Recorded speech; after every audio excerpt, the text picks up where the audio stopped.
yeshiva.org, speaking to you from Sefirat, Israel. In this week's Torah reading of Parshas HaOmer, we have the commandment of counting Sefirat. And I'm going to talk about what that means. And we also have, coming up this coming Monday night and Tuesday, Lag BaOmer, the Yahrzeit, the anniversary of the death of Rabbi Shimon Bar Yochai, Rashbi. And we'll talk about both of those. First of all, the Torah tells us in this part, Sefirat HaShabbos, you shall count. Excuse me, you shall count from the day after the second day of Pesach. From the day you bring Omer Terufa, a barley offering to God, 7 weeks, 7 complete weeks. So this is a period that is the preparation between Pesach, Passover, and Shavuot in receiving the Torah. And it is necessary to be able to go through this period in order to be fitting to receive the Torah. So what's, first of all, very interesting on the offerings that are brought. When the first offering is an offering of barley, which is an offering which is a food that is eaten by animals. When we get to Shavuot, the time of receiving the Torah, there the offering is shtei alechem, 2 loaves of bread, which is wheat. And that in itself signals what we're supposed to do during these 49 days. These 49 days between Pesach and Shavuot, we have to raise ourselves from the animal level of eating barley, from the animalistic level, animal desires, to a higher level of being a human being, where we have human food, lechem, wheat. And that sort of encompasses what this is about. Now, the Sefirat HaOmer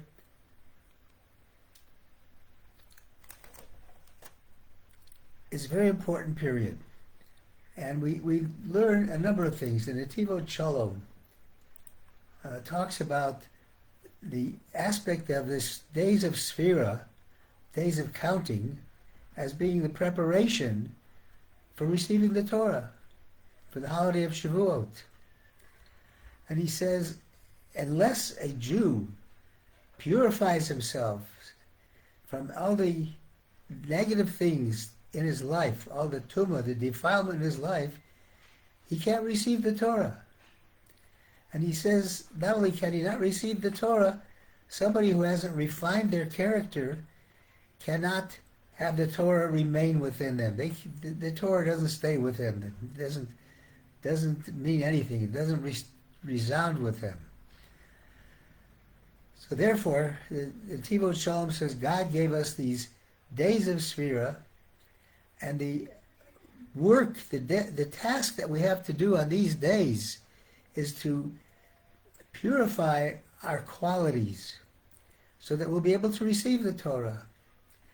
And in the holy books, as brought down by the Tivot Shalom, says the days of Sefirat, the 49 days that we count, the numerical value, 49, has the same numerical value as Lev Tov, a good heart. And a good heart is one of the things we need to be able to reach the Torah. What does it mean having a good heart? It means that you're going to be paying attention to your fellow human being, your fellow Jew, to love everybody, to treat anybody and everybody with respect. That's one of the things you need to improve the relationships between yourself and your fellow person. The second thing that the holy books say about the numerical value of Memtes,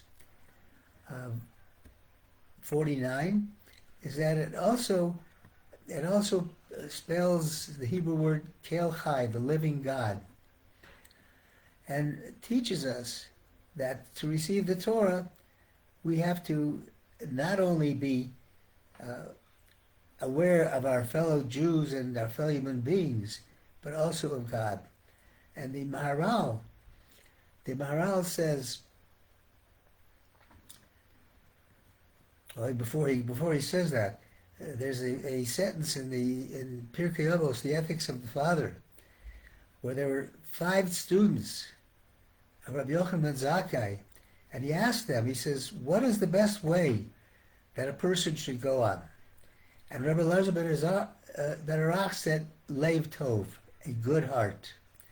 And he said, I see in your answer, everything else is included. And the Maharal said, he said that to complete for a person to be complete, he's got to be complete in 3 ways. He's got to be complete with his Creator, with his fellow human being, and with himself. And that's what we have to work on Sefirat HaOmer. Now, let's go to Lag BaOmer. What's Lag BaOmer about? Lag BaOmer celebrates the death, the Yahrzeit of Rabbi Shimon Bar Yochai, who, when he died, was revealed to us on the day he died, all of the secrets of the Torah that we didn't know before that. Rabbi Shimon Bar Yochai, Rashbi wrote the Zohar. And the story about him gives us an indication of what we have to do to be able to receive the Torah. First of all, Rabbi Shimon Bar Yochai is sitting with 4 other people, and they're talking. And one of them says, Rabbi Yehuda ben Gera says, the Romans made all these wonderful actions for this country. They established marketplaces and bridges and bathhouses.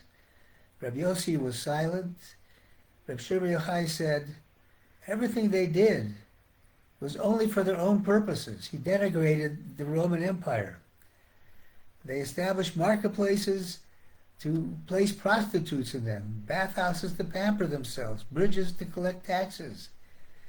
And the Yehuda, Ben Gera, passed out, this was Lashon Hora, but Yehuda Ben Gera spoke, he spread this word, some say innocently, some say maliciously. This was Lashon Hora. And this was where this brought up the discussion, and it came to the elders of Rome, to the leaders of Rome, and they therefore decided that Shimon Bar Yochai should be killed.